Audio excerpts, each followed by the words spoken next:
Good afternoon, ladies and gentlemen. We are here at the One Stop Talent Agency studio with one of our singers, Nadia Lanfranconi.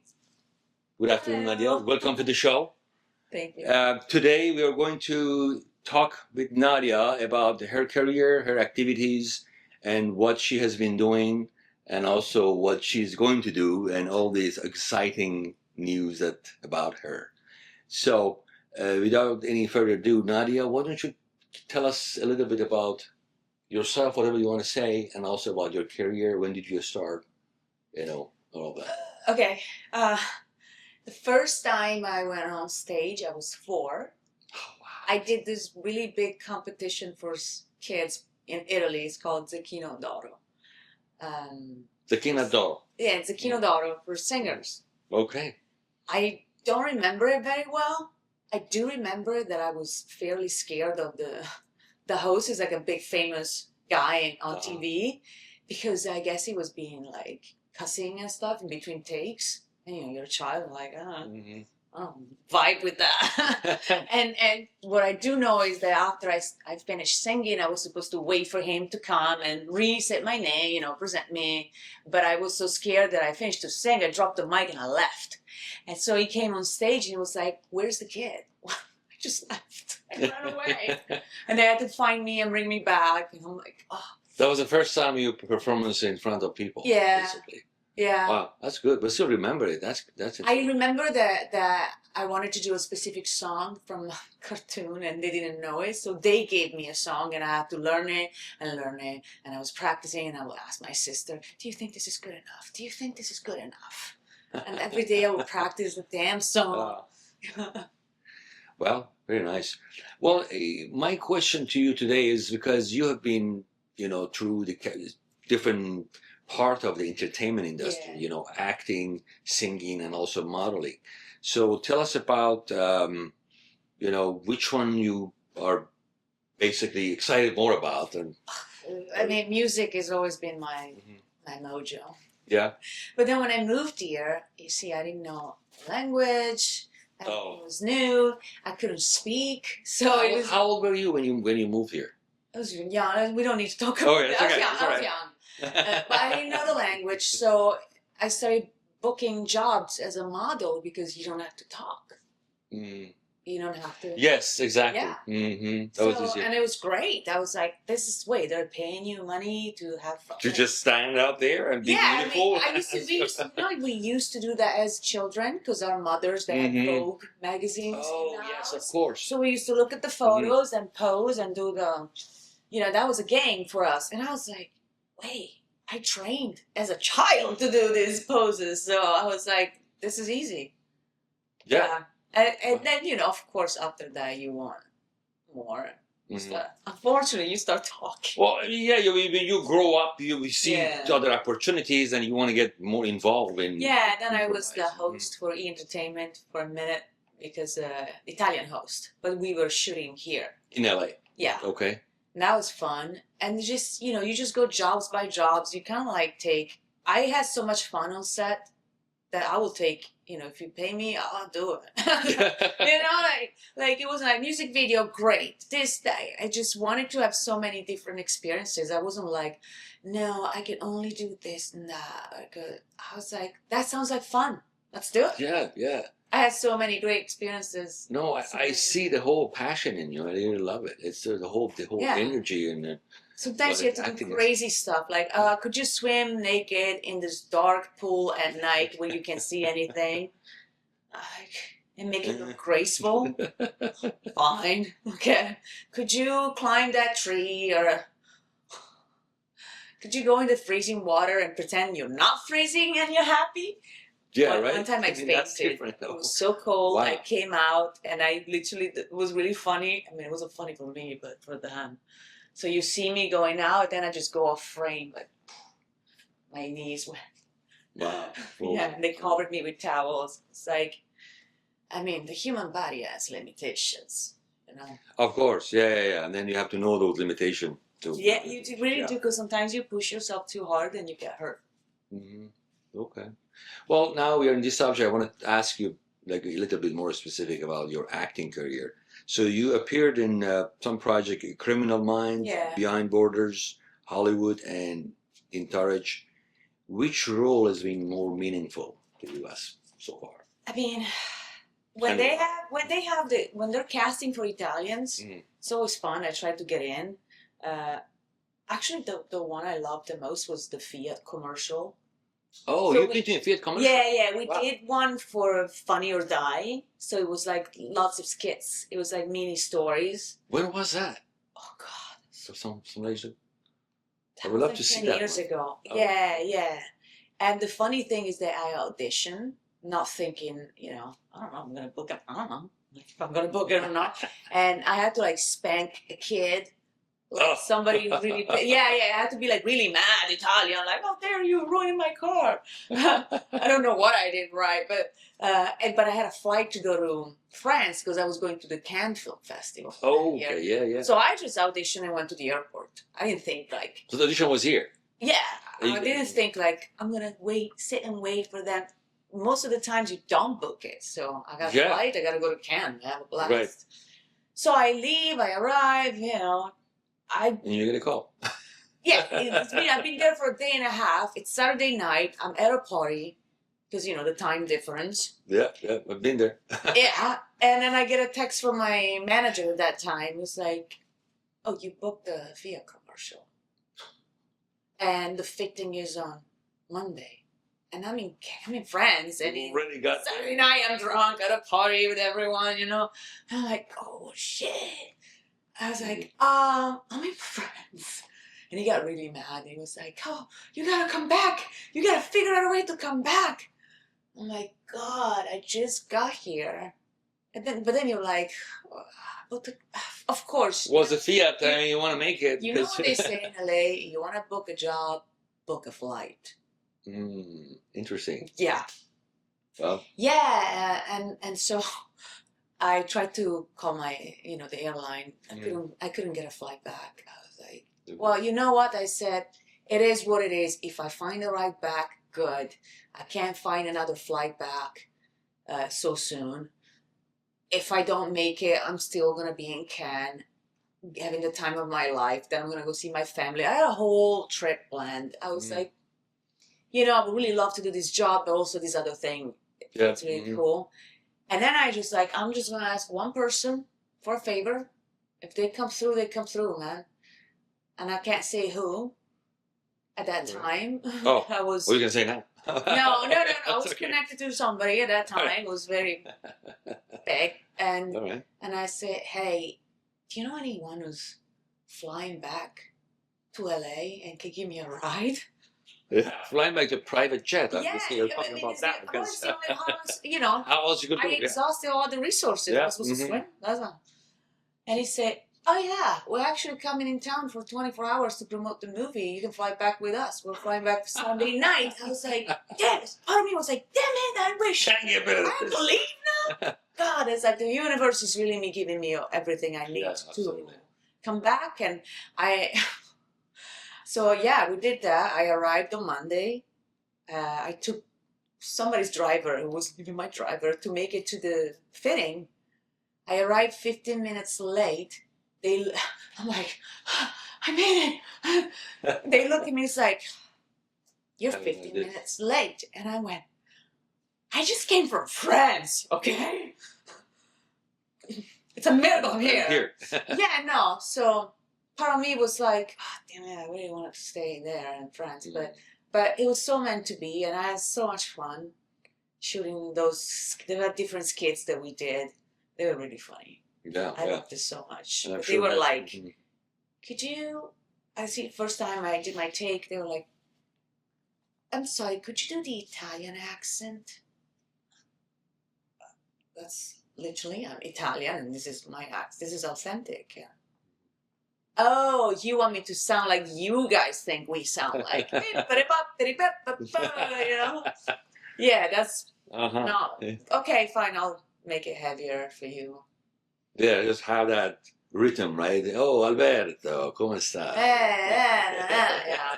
No, but not everybody speaks like that. Yeah, that's true. And then the other one, during COVID, I was in Mexico. And I left. I'm like, I'm just gonna stay in Tulum for a while, playing shows at this bar. I don't know when I'm coming back indefinitely because things were bad here and they were in lockdown. Of course, I canceled my flight. I'm like, I'm staying here. Mexico. Mm-hmm. Cancel my flight. The morning after, I get a call from an agent. Oh, you booked this job. I didn't audition. How did I book a job I didn't audition? This is weird. Oh no, I submitted you, and it was for a TV show. And I'm like, again, it was a Saturday, you gotta be there on Monday. And I'm in Mexico, and I'm like, damn it! And I'm calling the airlines, and they're not, it took me 8 hours to rebook a flight. I made it just in time. Wow. Plus, it was during COVID, the testing, they had to test you 3 my days God, yes. before. And I'm like, I was just in You're gonna make it, yeah. Mm-hmm. I was in Tulum, guys. Tulum, yeah. And I didn't tell anyone I was in Mexico. I didn't tell my agent that I was like, I'm slightly out of town, but I will drive back. Are you sure I'm booked? Before Yeah. I didn't tell anyone. I Wow. went there, I did 3 days of testing, and then it was good. And then we shot. Wow, that's That was nice. American Gigolo Oh, really? with John Berthel. Great guy. Yeah. Mm. Yeah, that was so fun. It's like, you guys have paid me for this. I would have done this Yes. Was it a movie or TV show. TV show? Okay. Yeah, they Yeah, I just remember. started shooting the trailer because Okay, yeah. for the beginning credits, and they just had this funny, interesting. I say fun. Well, it's not funny. Funny for me because I played the role of the rich, Yeah. the client. Yes. He's the yes. people. Uh-huh. I had a limousine. yeah. I had a limo driver. Yeah, that was fun. Wow. All right. Well, I was going to ask you also about some of the challenges that you might have between acting, modeling, and music. The challenges are in the Going, between times when you're not booking, and you can get heavily depressed. Because you're booking, you're on a roll, you're excited, so you get high on it, and then maybe nothing happens. You get a dry spell, and you're like, what's happening? What am I supposed to do? You're supposed to maybe create other things in that moment, but your mood is down. Yeah, it's easy to get down and feel like you start feeling useless. Feel like it's over. But I mean, I guess music can help, right? Because yeah, that's why in the between time, singing. because the acting was supporting the music, so you don't want them to cancel each other out. Yeah. Is there a dream part that you would want to have? It doesn't matter with whom, but I'm saying, like, have you ever had a dream scene that you want to see? Maybe it could be singing and acting or whatever it is. Oh, is there any, like? What do you mean? Like, as far as performance goes, is there something that you are specifically thinking, oh, if I can have a role and do this, that's my dream come true? I mean, I would like to play an assassin. Assassin? Yeah, something like really out of my real life, Okay. That I get to be super violent. That's it. I can express all the anger, repressed anger, just killing everyone, just like just give me a big gun and just like let me shoot everyone. Like the Italian mafia, I guess that's something like instead of being the damsel in distress, because you get typecast sometimes. Yeah, like you're the girlfriend, you're the sexy mistress, you're this. Like, well, why? When do I get to be the badass? So yeah, I guess it was kind of asking you about this question, like something that you haven't done and you want to explore. You kind of, I guess, answered that question. You see, there are things that you think, oh, if I did that, it's gonna lunch me, and then maybe it's not. Like, I've played shows. I remember I played a show and I felt so present and in the moment. It felt so amazing. That to me was more meaningful. And it was like a small thing, but I felt so good doing it. I was like, oh, because you're not always in the moment. Sometimes you're just trying to get to your next, song, or you're like, I gotta finish this song without throwing up on everyone. And, like, I gotta make it through. And am I gonna remember the lyrics, like, the chords. And so, and then I remember, like, at some point they asked me to sing the Italian national anthem at the Dodger Stadium, and again I was in France, and I was like, okay, I'm gonna fly back for that for sure. And I thought like, oh my God, I'm singing my national anthem at the Dodger Stadium. Watch after that, things are gonna happen. And first off, I was terrified. Singing a cappella by yourself is not as fun as being on stage with your band. It's terrifying. It was 110 degrees. I was scared. Wow. And so it wasn't like this big pleasure. Like, it wasn't like I was not in the moment. I was scared. I was jet lagged. I just flew back.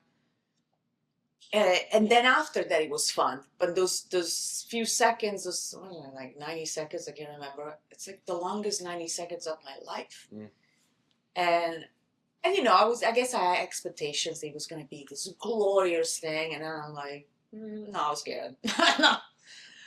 And then after that, honestly, not even in Italy, there was no coverage. Like, I don't know if people didn't care or what. I felt so proud of bringing the Italian national anthem to something like the Dodger Stadium. That was such a big venue, such a big opportunity. And I felt like nobody cared. Well, maybe because there was not much Italian in that moment there. But what about Italy? Like, wouldn't you be proud of one of your people going to America and doing that and proudly singing? I don't know. Just giving them crap right now. Well, okay. How dare you? How dare you? Yeah, that was disappointing. Well, speaking of singing, now, tell us about your songwriting process. How can you just walk us through it? It's very random and weird. And in the last 6 months, I've been so prolific with writing. I've been very inspired. Wow. Yeah. I'll give you an example. Yeah, the news. I have a new song coming out on Tuesday the 17th. It's actually that's exciting. I'm waiting to show. I deserve the award. Okay. Is that okay? So I woke up one day, lost in my head, and I started singing the song. I don't know where it came from, and I'm like, oh. And I grabbed my phone and I start singing into, my phone so I don't forget, because if I don't do it immediately, I'll forget. It's like a message that comes through and then it's gone. So do you think you're connected? I don't know where it came from. It felt like a mantra. To me, I was like, oh, this is like a mantra, something that I have to repeat to myself, to remember, remind myself that, we all have issues with ourselves and we don't think we're worthy sometimes, and especially if you had trauma. As a kid, you grew up with all these insecurities, and sometimes you have to remind yourself, no, I deserve to be loved. I deserve this. I deserve that. And so when it came to me, I was like, also, I think if you sing it, your brain processes it better.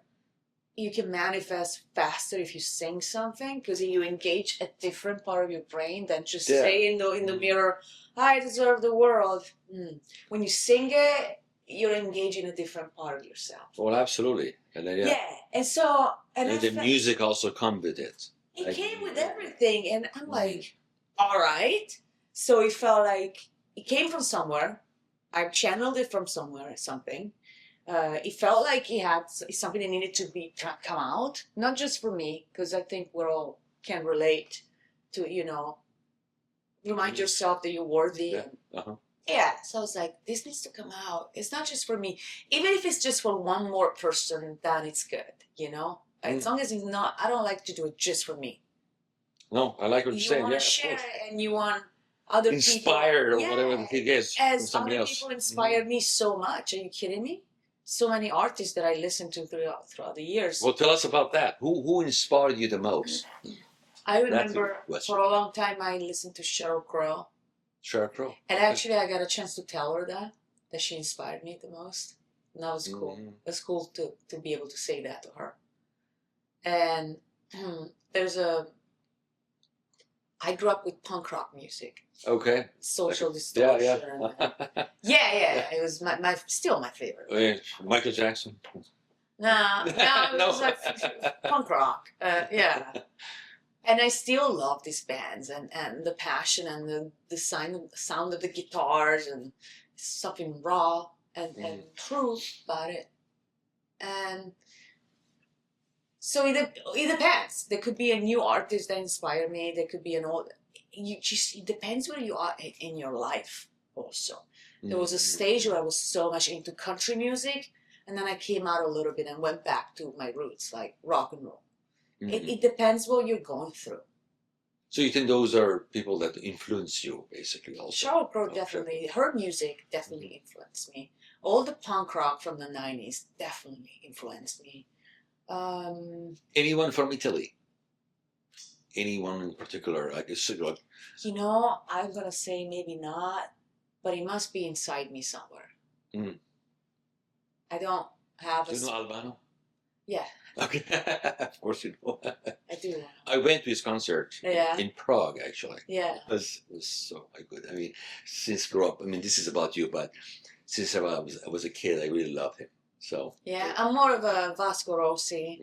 Okay. I don't know if you know him. Vasco Rossi, yeah. Yeah, he's actually a friend, and I respect him so much. What he accomplished and he was able to do in Italy. Yeah. We're talking about Italy. To be able to be a rock star. Best country in the world, right? No, it's very difficult for but for music, it's very difficult to be a rock and roller, to do rock music in Italy. Yeah, and that's we're a tough talking one. about many years ago. Now, probably, it's easier, but many years ago, it wasn't a thing. Italy was very like traditional. Oh, like a Pavarotti or all very the traditional. He was able to break through, and he became the biggest thing ever in Italy. He's number one. Yeah. Yeah, I like it. He's cool. Very good. Well, okay, so how do you feel your sound and perspective have evolved since your earlier music? Like, have you, what changed? Oh, yeah, I changed. It changed because my taste changed. I honestly, again, I don't know. Well, you figure it out. Well, That's the beauty about it. Yeah, that's you're entertainment. You just figure it out. One thing I know, at the beginning, I was more listening to what other people were telling me to do. I felt like, oh, you should do this because your voice is like that. You should do a bit more country, a bit more like soft and cute, and you're a girl. And it was a part of me, I was like, I'm going to do that. So you're like, okay, but I listen to older people, wiser people, I value their opinions, so let me try to do what you suggest. And, what do I know? You were in the business, you know better than me. I open to that. And then you're like, that's not really me, though. I think with COVID, we got to a point where we're like, a lot of people realized everybody was ground zero again. Tabula rasa. Okay, what do you want to do? That's when I started getting close again to my roots and the rock sounds. And I was like, this is what I like. Why do I have to? Do you sing in Italian? I used to. Oh. What happened? I found my old demos. They're actually really good. Yeah. What happened is that I moved here. That's right. That's what happened.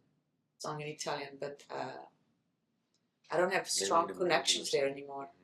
If you have to go, you have to go back and. You gotta go to Sanremo. Have you been? I've been once to the city, not the music. No, I think it's going on right now, or it's. Yes, actually, there's friends of mine that are competing this year. There's 90% Italian song. There's not much English, right? Sanremo, it's tricky because again, this is the first year that I've actually seen them bring in a really rock and roll band. This year, okay. They had rock before, but this is punk rock, okay? Okay. That they're open. So something is definitely happening there. If this is up, I'm really glad that people are. I feel like rock is coming back. I like rock. Yeah, that should come back. And then I'm gonna, we all deserve the world, so I'm gonna try. Shameless promotion, but I'm telling you a story when I felt like this message came through for this song, I'm like, I gotta put it out. This was many months ago. It took me months to figure this out. There was so much friction and obstacles. Almost like someone didn't want me to do it. Like you have, Mm.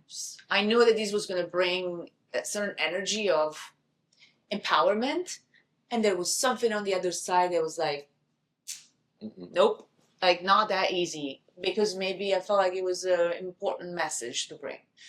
Also, the song itself, I believe the song itself wanted to choose specific people to be involved with.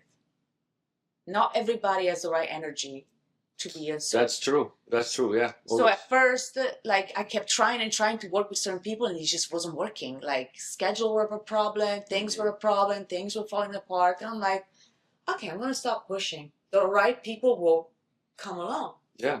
And yeah, that's what I did. And then the right people came along. It's almost like the sun was choosing who was supposed to be energetically attached to it. Because there's an imprint there. You know, whoever you sing with, work with, it's all matter. Yeah, it's all matter. Absolutely. Yeah. The whole vibe and So I was like, all right, let's do it your way. Like, because you want to do it right away. You're like, I'm so excited. I got to do it right now. I don't care what we do. Let's just do it. Yeah. No. I have to be more intentional than that. And be like, all right, this song wants specific energy, specific things. And there was a lot of opposition, I felt.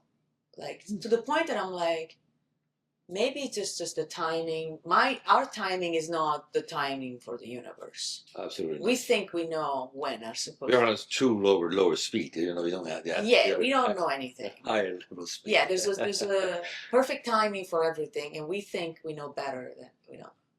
Absolutely. So it's like, I'm such an impatient person. I have zero patience. I'm learning. Well, I guess now we were talking about, just Sanremo and Italy and all of that. How was the transition moving from Lake Como, I think that's where you were, right? Yeah. To Los Angeles all the way? Was it like a one-time deal, or you were in the other places? It was a one-time deal. Wow. Yeah. And it was shocking at first. Yeah. Cultural shock. Yeah. Absolutely. I remember the first month I cried every day. Because of the food. The food, oh my God, I cannot. Coming from Italy and from Los Angeles. I don't know what to eat here. And then I had to discover, there's great food in LA. Are you kidding me? I just had to discover, I had to figure out which places where. And I thought you can just go to a random bar, order a pizza, and it was going to be good. Yeah. Only you're not used to fast food. And if you come in, right. that area, it was that back then, because I lived in Florence too, and it wasn't that much fast food in the 90s over there. Just started coming back, and they were just resistant about, even McDonald's at some point. They didn't want that. Then. I love Joe's Pizza. Joe's Pizza. You know Joe's Pizza? Yeah, it's here, right? Yeah. There's one on Sunset close to my house. Yes, I've tried it. It's good. The calzone is pretty good. There's number 10 as great pizza, which is founded, by Del Piero, our soccer player. Yes, okay. Yeah, number 10 is great pizza. Actually, the whole food is great. Terroni, great pizza. So what do you miss from home? Anything that's...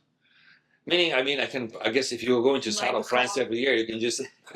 I know in Cannes, there's a lot of good restaurants there that they... Well, I have to say, sometimes you don't know what you're missing until you have a taste of it. Yes, exactly. You think you don't miss it. And then when I went back to Italy after 10 years, I had a slice of pizza. This is a true story. A tear came down. I was like, it's like my body remembered. My DNA remembered the actual taste of, pizza from home. And a tear came down. I was like, wow, what an amazing experience. Yeah, well, or Parmigiano. You cannot miss that. Yeah, the food is, but also there's good food here. But it's not the same. It's not the same. But forget about telling Americans that. They don't want to hear it. Yeah, the one that have been traveling, I guess. They know, yeah. Otherwise, they don't know. Like, what are you talking about? I'm like, you don't understand. It's just not the same. Yeah, true. Well, I was going to ask you about your biggest idol in the entertainment industry. Who have been, or maybe some of them? Like biggest idol. Al Pacino.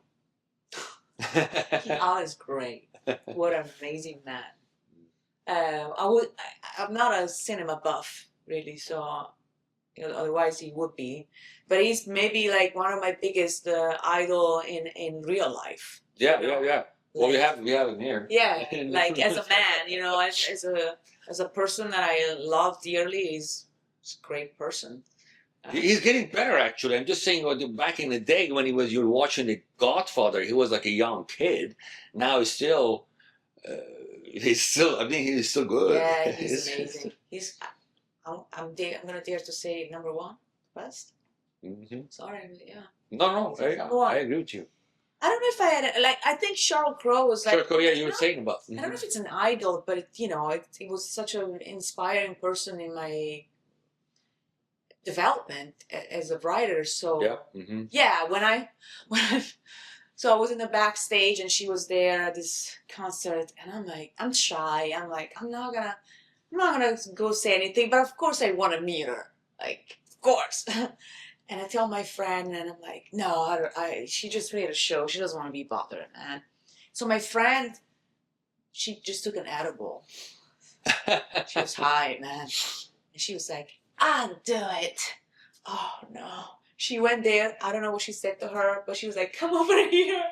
I was like, okay. And it was wonderful. And actually, when I met her, I was going through, because it was during COVID, and I was going through that kind of depressing time when you're like, what am I doing? What are we doing?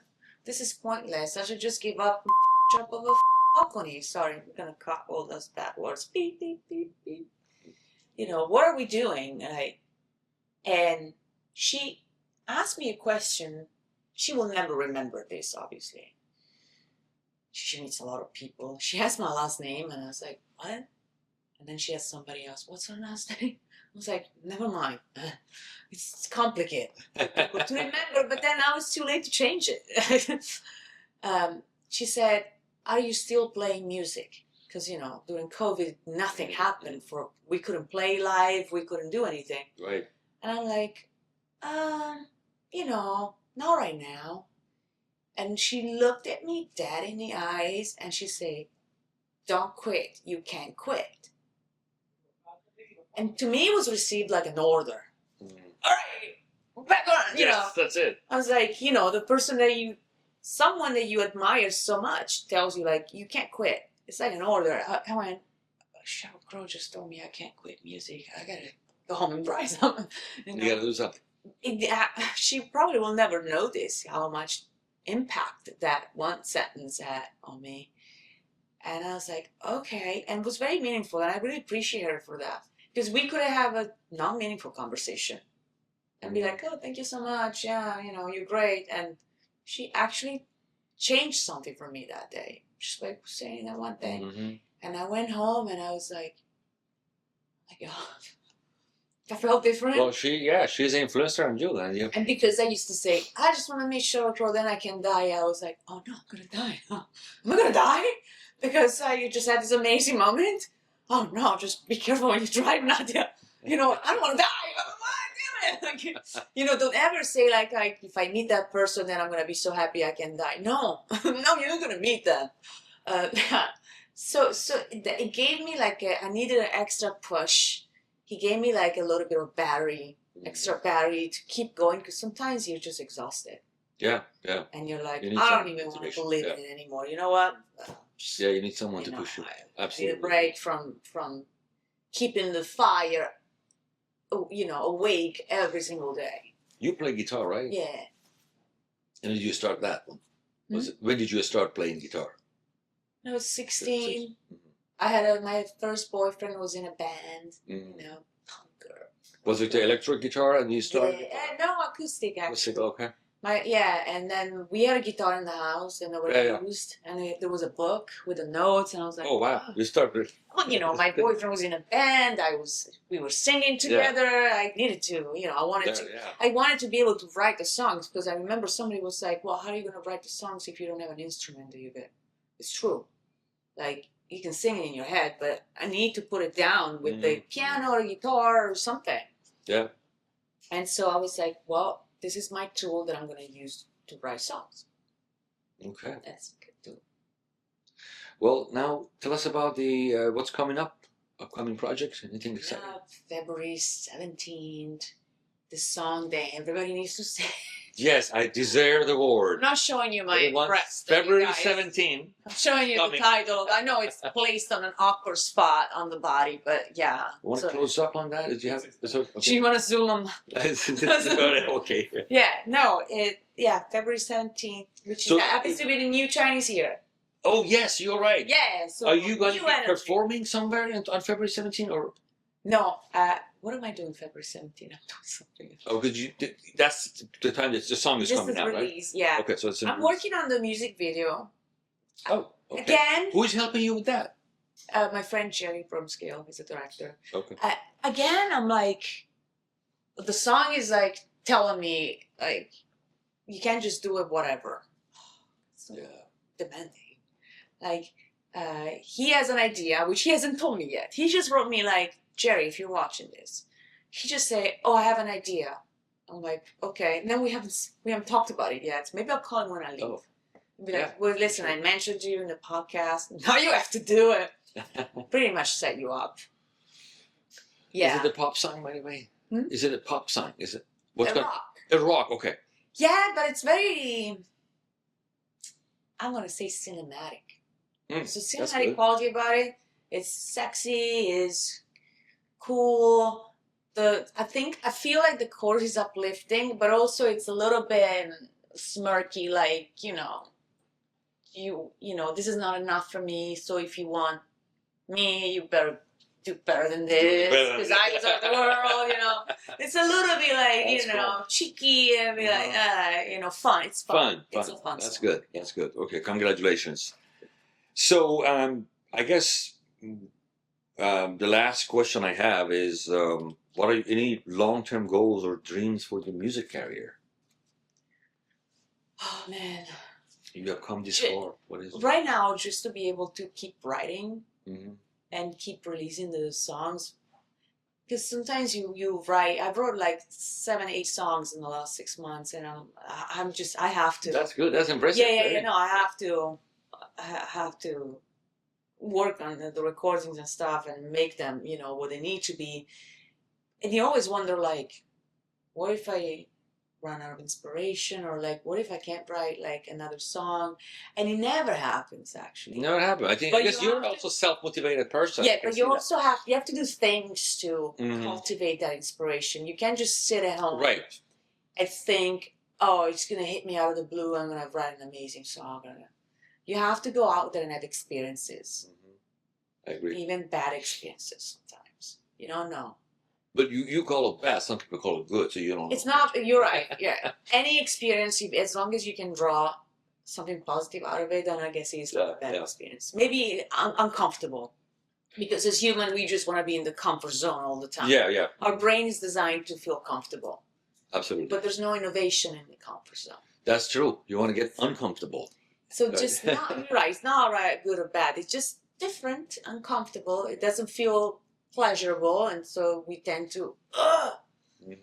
Yeah, and that's okay. And then it doesn't feel good, but there's always a gift there. Absolutely. How about, like, have you ever thought of being performing in front of a big audience, or a different, like a unique venue or some specific venue? Say you'll say, okay, well, I want to be in this area, or going back, or maybe performing in Lake Como. I did that. It was amazing. Okay, wow. Because all my high school friends showed up. Oh my God. It was so fun. Yeah, that was great. How long ago was that? 2020. It was during the pandemic. Okay. Yeah. Wow. Yeah, I did. Was it like a mini concert or something that you put Yeah. together? I didn't go back for so many years. Then when I went back, they were like, "Oh, you should play a show." Wow. Yeah, I'm gonna be here for 3 months. Yeah, which good. And it was so good, so fun to see everyone. Everyone showed up and catching up with the crazy girls from high school. That was wow. fun. Wow. Yeah. Very fun. Thank you so much. Okay. Well, we're getting to the end of our podcast, and it was very great having you in the show. I know. I feel like I can talk to you forever. Tell me if you want to add anything else, have like any message for the people that are going to watch you, or anything. I don't want to sound cliche, but be anything? well, I mean, I'm thinking about a one line, and I'm like, I'm drawing blank. Help me. No, you were talking. I'm trying to read All the the posters, motivations like, thing. Marlon You know, Brando. Oh, Yes. is there like a quote anywhere in this room that I Humphrey can? Bogart. No, Marilyn Monroe. A lot of guys love Marilyn Monroe. A long time ago in a galaxy far, far away. I'm reading Greece. I don't know what I can say. I think it's very important right now that we try to be ourselves, even if you're not comfortable. You know how many times I wake up and I'm like, oh, look in the mirror and I'm like, oh God, you again? Like, what are you doing here? You know? Oh Lord, I have to see your face again. And it's because I don't know why we are so sometimes, but I had that this morning. I'm like, what's wrong with me? Why is there a part of me that hates itself? And then I think it's good though, because they're like, okay, now I'm gonna sit down and find out why do I hate myself. Yeah, you know who you remind me of? Audrey Hepburn. Who? For some reason. Audrey Hepburn. Really? Yeah, yeah. That is probably the biggest compliment I've ever received in my life. What are you talking about? She's know. refined and sophisticated. I'm just saying. Getting there. Working on it. The sophistication. Yeah. Well, next time maybe you bring the guitar and then you can maybe Yeah. play a little bit. Next time I'll, because I'm That's going to say it. So I rescheduled this to a later time because I was just completely honest with you guys. I said, No, I'm glad. I don't know what time I'm going to be home tonight, and I don't think I'll get up early tomorrow. And in I don't know in what conditions. So, not because it's not a normal thing. Oh, that was last night, right? Yeah, because I knew that I was going to go say goodbye to some people who were in town, and I have 3 girlfriends in town from Italy. Oh, wow. Some crazy chicks. In the best possible way. It's been a blast to go out with them, but also I'm like, are we going to survive this? Every day it's a miracle we're alive. No, but they're such a blast, those girls. And that's energizing me too, to have from Italy somebody who's on vacation here, and that they bring that vacation energy. Yeah. So fun. Everything is shining new in LA for them. For me, it's not. So I get to like. Is that their first time coming here? Yeah. Okay. One, no, but the other 2, yeah. And then even I took them to the Rainbow. They were like, what is this place? I played a show at the Viper Room last week. They came to see me. They were like, this is amazing. They're just excited about everything. Mm. And it's nice to be around people who are excited about everything right now. Because we've been here for a long time. Sometimes we're not, oh, I'm doing this again. Well, thank you so much again for coming. And we're going to end here. And we're looking forward to our next podcast with you and playing some song and get to know you more. Thank you so much. All right. Thank you.